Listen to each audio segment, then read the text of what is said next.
Bulan, terima kasih sudah meluangkan waktu untuk pertemuan praobservasi ini ya. Selamat pagi juga Pak, alhamdulillah. Sama-sama dan senang bisa berdiskusi sama Bapak. Baiklah, Bulan, bisa Ibu jelaskan sedikit tentang rencana pembelajaran untuk kelas 10 pada tema teks laporan observasi hari ini? Oh iya, tentu Pak. Untuk pembelajaran kali ini, saya merencanakan untuk mengenalkan siswa pada konsep dan struktur laporan hasil observasi. Nah, saya akan memulai dengan menjelaskan mulai dari pengertian, kemudian struktur, ciri-cirinya. Nah, kemudian setelah membahas mengenai struktur dan ciri-ciri pada laporan hasil observasi, saya juga akan memberikan soal kepada siswa. Oh iya, rencana yang bagus ya, Bulan. Apa tujuan utama yang ingin Ibu capai hari ini? Nah, untuk tujuannya agar siswa dapat memahami mengenai laporan hasil observasi, baik itu dari pengertiannya, dari strukturnya seperti apa, kemudian ciri-cirinya, dan saya juga berharap si anak tersebut mampu membuat sebuah laporan hasil observasi yang sederhana. Bagus ya. Terus bagaimana merencanakan untuk mengevaluasi pemahaman siswa terhadap materi ini? Nah, untuk itu saya akan memberikan mulai dari tugas individu terlebih dahulu, kemudian si anak tersebut menuliskan sebuah laporan hasil observasi berdasarkan objek yang dimana objek tersebut adalah objek yang berada di sekolah. Jadi sekitar sekolah, si anak itu mencari objeknya, kemudian barulah mereka membuatkan laporannya. Bagus ya, rencana yang bagus tadi. Terus apakah ada nih kira-kira tantangan atau hambatan yang akan Ibu temui ketika melaksanakan pembelajaran hari ini? Nah, kalau untuk tantangan itu sendiri tentunya pasti ada ya Pak ya. Nah, untuk tantangan itu saya ingin memastikan bahwa anak-anak dapat terlibat dan dapat berpartisipasi dalam pembuatan laporan hasil observasi. Terima kasih penjelasannya ya Bu. Saya akan mengamati bagaimana Ibu memfasilitasi diskusi dengan memastikan semua siswa terlibat. Apakah ada yang ingin Ibu sampaikan lagi? Sudah Pak. Baik, terima kasih. Kita jumpa di kelas nanti ya saat mengajar. Nanti saya yang observasi ya Bu ya. Kita sekarang ke kelas ya Bu ya.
Bagaimana kabarnya hari ini? Baik.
peristiwa yang terjadi di dalam semesta kita. Tes laporan observasi bersifat faktual atau berdasarkan fakta yang ada, itu ya, mengenai observasi. Nah, di sini kan sudah dijelaskan ya pengamatan apa saja yang nantinya harus kalian amati. Sebagai contoh, ada yang memiliki hewan peliharaan, ada yang ada dan enggak. Kemudian ada yang memiliki tumbuhan. Nah, itu bisa kita jadikan sebagai contoh pengamatan untuk membuat sebuah laporan hasil observasi ya. Pengamatannya seperti apa saja dan apa saja yang harus kita amati dari objek itu. Mulai dari kalau misalnya tumbuhan, mulai dari kalau kita ambil contohnya bunga mawar, mulai dari warnanya, kemudian wanginya seperti apa, kemudian ciri khas dari mawar itu kan tampaknya memiliki duri ya. Terus jenis-jenis dari bunga mawar itu apa saja itu ya. Nanti kalian harus bisa menjabarkan hal-hal tersebut dalam sebuah teks laporan.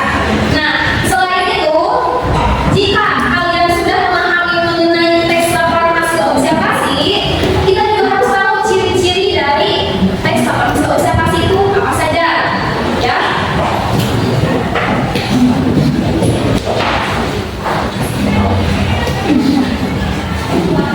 Ada ciri-ciri teks laporan hasil observasi. Yang pertama adalah bersifat objektif, global, dan universal. Kemudian yang kedua ada objek yang akan dibicarakan atau dibahas adalah objek tunggal. Kemudian ditulis secara lengkap dan sempurna. Selanjutnya ditulis berdasarkan fakta sesuai dengan pengamatan yang telah dilakukan. Terus informasi teks merupakan hasil pengamatan terkini yang sudah terbukti kebenarannya, tidak mengandung prasangka, dugaan, atau pemikiran yang menyimpang atau tidak tepat. Kemudian saling berkaitan dengan hubungan berjenjang antar kelas dan subkelas yang terdapat di dalamnya. Nah, ini adalah ciri-ciri dari teks laporan hasil observasi.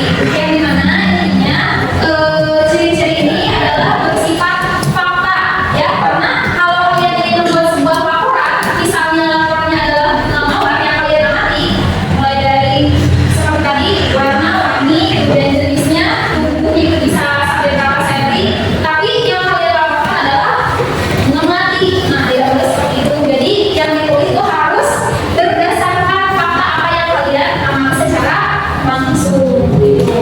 Ada yang ditanyakan tidak? Sudah paham semua? Nah, lanjut kita ke struktur teks laporan hasil observasi. Nah, terdapat dua struktur utama yang membantu teks laporan hasil observasi sehingga menjadi satu kesatuan. Nah, di antaranya yang pertama apa?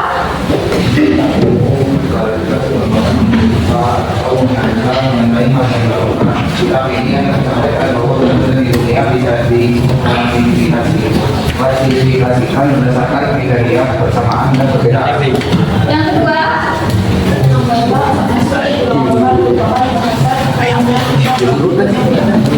nah itu ya. Kemudian ada struktur lain dari teks laporan hasil observasi. Yang pertama apa?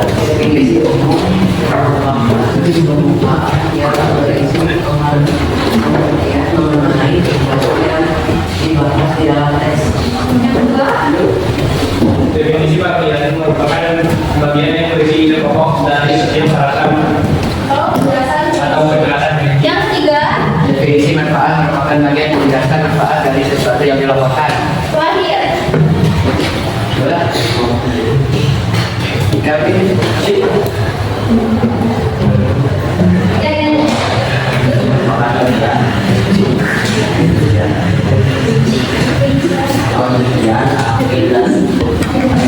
nah ini merupakan struktur dari laporan hasil observasi. Ada yang ditanyakan tidak? Oke, jika tidak ada yang ditanyakan, kita akan membuat sebuah kelompok ya. Nanti kalian cari laporan hasil observasi mau apapun itu objeknya, silahkan kalian cari, kemudian kalian analisis bersama kelompoknya masing-masing ya. Silakan kelompok yang sudah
terlalu tajam. Di dalam daunnya terdapat cairan gel bening yang sering dimanfaatkan untuk berbagai keperluan. Daun lidah buaya bisa lebih tebal antara 3 sampai 6 cm dengan tinggi tanaman bervariasi. Tergantung jenisnya mencapai 20 sampai 36 cm. Oke, sudah bagus ya mengenai laporannya. Kita pindah ke kelompok 2. Coba silakan.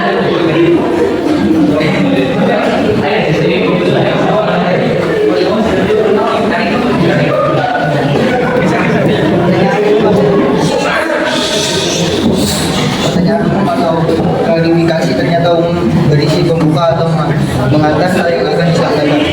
Bagian ini berisi hal umum objek yang akan dikaji menjelaskan secara gratis besar pemahaman tentang hal tersebut.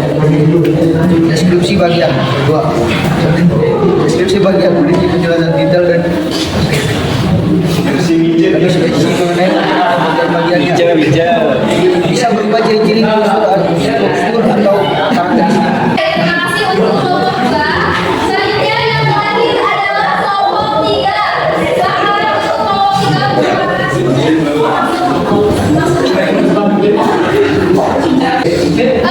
Semua kelompok sudah mempresentasikan ya apa hasil observasinya. Coba dari presentasi yang tadi apa sih yang sudah kalian dapat? Coba bisa angkat tangan. Coba berdiri.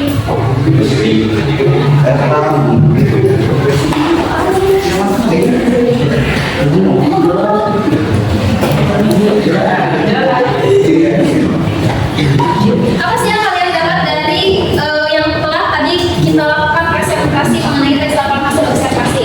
Silakan kelompok 1 boleh memaparkan. Manfaat tidak banyak. Oke, bagus ya. Tepuk tangan untuk teman-teman ya.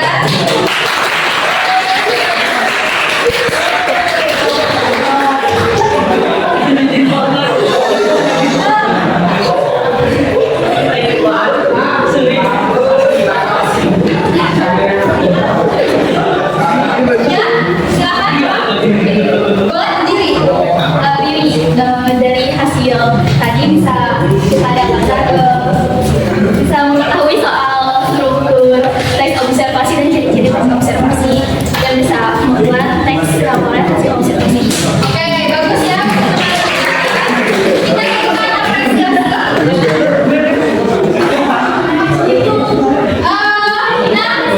Jika sudah, Ibu ada tugas terakhir untuk kalian di rumah.